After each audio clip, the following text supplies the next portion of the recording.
जय हिंद साथियों। आज हम संख्या पद्धति में इकाई का अंक पढ़ने जा रहे हैं और इकाई का अंक निकालने के लिए हम एक ऐसे सवाल लेकर आए हैं जिसमें इकाई के अंक निकालने के सभी नियम इसमें लग जाएंगे। अगर आप इस सवाल को अच्छी तरह से समझ लिया तो किसी प्रकार का इकाई का अंक निकालना हो, किसी प्रकार का सवाल आए, आप उसको आसानी से हल करके और इकाई का अंक निकाल सकते हैं। तो हम इस सवाल को हल कर रहे हैं। चलिए, हमारे यह सवाल हल करने से पहले हमारे YouTube चैनल पीके मैथ 8 247 को आप सब्सक्राइब कर लीजिए। अगर हमको आप चाहते हैं कि इस प्रकार के सवाल आपको फेसबुक पे भी मिले तो हमारा फेसबुक पेज प्रोफाइल है प्रमोद कुमार चौहान, उसको आप फॉलो कर सकते हैं। तो चलिए हम इस सवाल को लगा रहे हैं। यह सवाल है 8 2 3 4 7 5 गुणे 2 3 9 8 प्लस 2 7 8 7 3 पे पावर 8 4 3 प्लस कोष्टक में 3 4 3 5 5 पे पावर 7 3 4 3 माइनस 3 4 4 पे पावर 8 3 1। अब इसमें कह रहा है कि इस सवाल को हल करने के बाद इसमें इकाई का अंक क्या आएगा। तो पहले चलिए हम इधर से देखते हैं। हम देखते हैं, हमको इस इधर से मतलब नहीं है, मात्र इकाई के अंक से मतलब है। जो इसमें इकाई का अंक है उसी से हमसे मतलब है।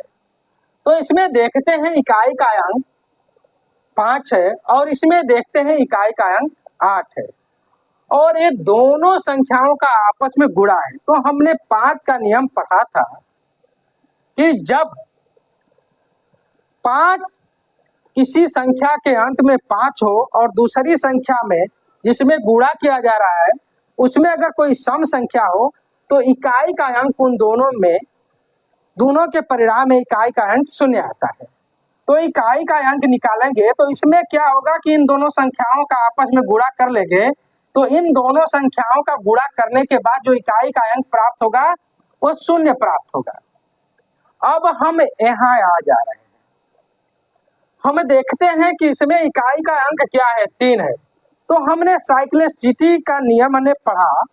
साइक्लिसिटी के नियम में 2 3 7 8 ये ऐसे 4 अंक हैं जो 4 घात के बाद जैसे 5वां घात लगता है तो वो पुनः पहले घात वाले मान पे चले आते हैं। तो हम करेंगे क्या कि जो घात है 443 इसमें हम 4 से भाग देंगे और जो शेषफल आएगा तो जो इकाई का अंक है उस पे लगा देंगे। तो 843 में हम 4 से भाग दे रहे हैं, 4 दूनी 8, फिर 4 इकाई 4। अब बच गया शेषफल 0, शेषफल सॉरी 0 नहीं, शेषफल 3 बचा। तो करेंगे क्या कि जो 3 है जो शेषफल बचा है उसको इस पे लगा लेंगे। अब फिर देखते हैं यहाँ इकाई का अंक क्या है, 5 है और इस पे घात लगाए। तो हमने हमेशा देखा 0 1 5 है, इस पे कितना भी घात लगा दो इसके इकाई के अंक में कोई परिवर्तन नहीं होता है। तो यह जब 5 है तो इकाई का अंक 5 ही रहेगा। ठीक, यह माइनस है, हम यहाँ माइनस लगा लेते हैं। फिर देखते हैं क्या है, 4 है। 4 और 9 एक ऐसी संख्या है जिसपे आप विषम घात लगाते हैं तो कोई परिवर्तन नहीं होता है, लेकिन जैसे आप सम घात लगाते हैं तो 4 का 6 हो जाता है और 9 का 1 हो जाता है। तो ये 4 है तो देखते हैं इस पे घात क्या है। 2 से भाग देंगे तो ये कटेगा नहीं, विषम घात है।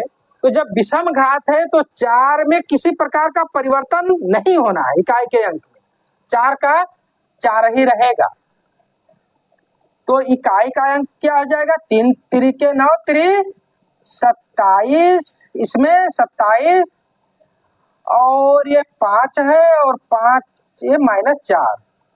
तो हमको इकाई का अंक निकालना है। तो इकाई के अंक से मतलब है यह 7 है, यह +5 है, यह -4 है। तो -4 का 5 से अगर निकाल देंगे तो 1 बचेगा और 1 का 7 में जोड़ देंगे तो 8 बचेगा। तो इकाई का अंक कितना हो जाएगा, इकाई का अंक हो जाएगा 7 और 5, 12 में से 4 अगर निकल जाए तो 8। इकाई का अंक, या ध्यान देना हम जोड़ नहीं लगा रहे हैं, इकाई का अंक निकालना है। जो इकाई है इसी से हमको मतलब है, 2 से मतलब नहीं है।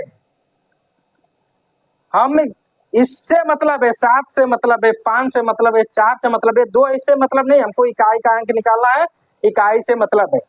तो आपने देखा कि यह जो सवाल है इसमें इकाई के अंक निकालने वाले सभी नियम समाहित हो गए। तो आप किसी प्रकार का सवाल आ जाए और कह दे कि इसमें इकाई का अंक निकालिए, तो आप पहले साइक्लिसिटी का जो नियम है पिछले वीडियो में है, उसको आप पहले ध्यान से देख लीजिए और उसके बाद किसी प्रकार का सवाल आपसे बचेगा नहीं। और आप यह इकाई का अंक निकालना जान गए तो किसी भी प्रतियोगिकी परीक्षा हो, कोई भी प्रतियोगिकी परीक्षा हो, आपका 1 नंबर छूटेगा नहीं। चलिए, वीडियो देखने के लिए आप सबको बहुत बहुत धन्यवाद। और वीडियो अच्छी लगी हो तो आप वीडियो को लाइक कर दीजिए, वीडियो को शेयर कर दीजिए। हमारे YouTube चैनल PK मैथ 88247 को आप सब्सक्राइब कर लीजिए।